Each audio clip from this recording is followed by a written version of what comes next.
JC0 VII Tom here. TLJ's inside, getting ready for some flowers to be delivered, I guess. We were going to do some other stuff this weekend. Early in the week, the forecast for this Saturday, Sunday was like 55 to 60 degrees, nice and sunny, light winds. I thought I'd be out there doing power wash in the patio and doing poo, give poo a bath here. And long about Wednesday afternoon, the weather gods decided, nah. We had a fairly decent cold front move through. Friday we had some really high winds, gusts were clocked over 55 mile an hour in the area. We had some fairly good snow burst, like a squall line went through with this cold front. Coming home from work, I almost had to stop alongside Highway 9. It was snowing so hard as those little beads, and it was so hard, visibility was down, very poor, and the roads were getting slippery. Then all of a sudden you burst out of that squall line and kick back up to the legal speed limit. Like I said, that change of plans here, which is normal in my life. Like I said, TLJ's inside. It's the prom season, and the girls this year, along with the last 4 or 5 years now, a lot of the couples are going with artificial flowers, which makes it kind of nice for TLJ. Instead of spending the Thursday, Friday before the prom, which usually is held on Saturday night, they get all those fresh flowers made up. And when the girls come and get them, there's a chance they really not what they had in mind, so it's got to be a mad dash to change it.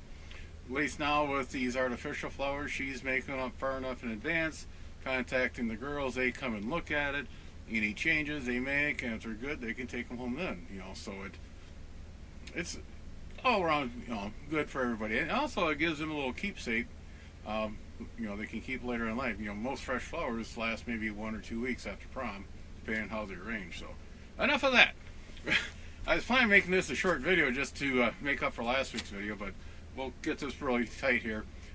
Today we're going to do is put on a handle, pull bar on the screen door. Everybody likes to grab, there was supposed to be a little plastic covering and end plate to keep the bugs from flying in here when you got the screen door open. Everybody uses that to shut the door, and that's not really a handle, that's just an end cap. So I picked up a couple of these bars from Comco. We'll go through and put these on. Pretty much the instructions on the back is fairly straightforward. They have a little template you put on there, and the bars are, the metal bar inside is shorter, and the black caps slide in and out, to make up any spaces, what type of door you have. Looks fairly easy. I don't think we're going to need the little template. I think we're just going to put one end on, zip screw it in, put the other end, mark the holes, and put the little screw to hold the bar into place.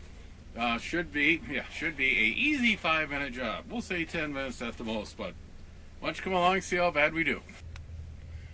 Here's the opening of the screen door where the latch is, and I think what we'll do is put this bar just above this spacer here, up here, to help reinforce the screen door, because the screen door is fairly flimsy. We put on this screen guard to keep a little doggy from tearing through the screen and attacking the neighborhood. Like that's going to happen. But when we put this on, that really stiffen up the bottom side of the door. So I believe if we put this bar up here, it'll add a little more reinforcement to it.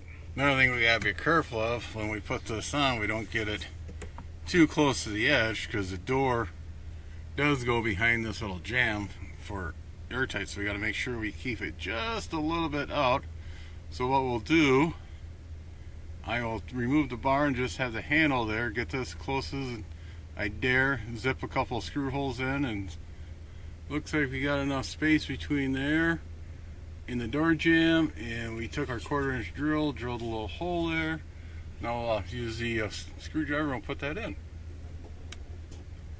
Okay, I got one screw down here so we can get this level, and I don't really trust putting a level on this due to the fact that the camper's still at the nose down position, so we're going to have to eyeball this up the best we can.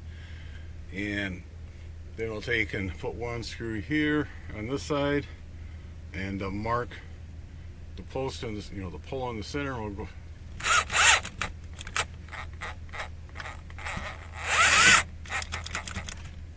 I guess I need new batteries for the Makita. This one I didn't snug it up. There we go. I just had it loose so we could float it. Not too bad. It looks fairly level, but in here it's hard to see with the nose down. We'll get the other 2 screws put in. Then we'll tackle. I was going to put the other bar down here, so if you're outside, you're on the ground, you can reach here and pull the screen door. If you're inside, you can reach and grab this one and pull the door shut.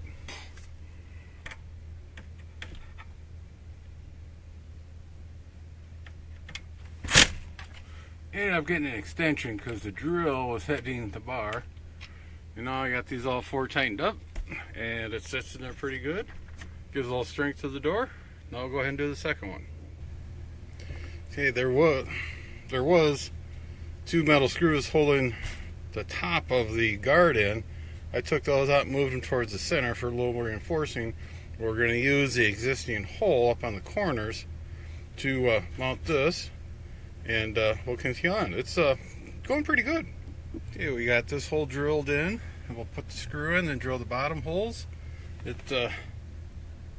Well, since we wanted to put it on top of this grate, I had to run in and get a couple longer screws for this lower one.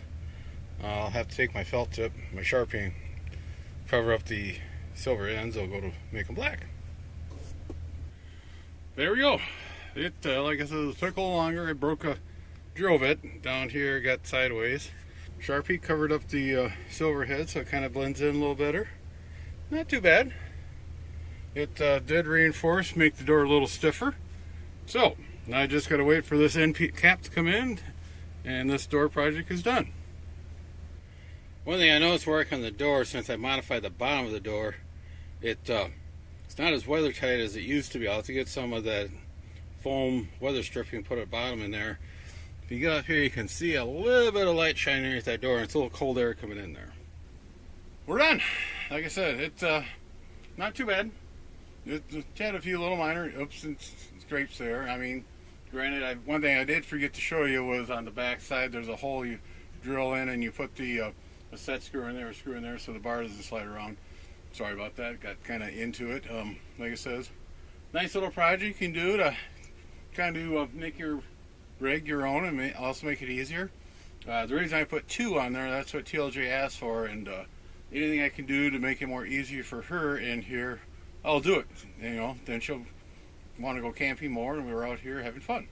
7-3 everybody. Have a safe and happy spring. Be sure to tell your friends, neighbors, other hams.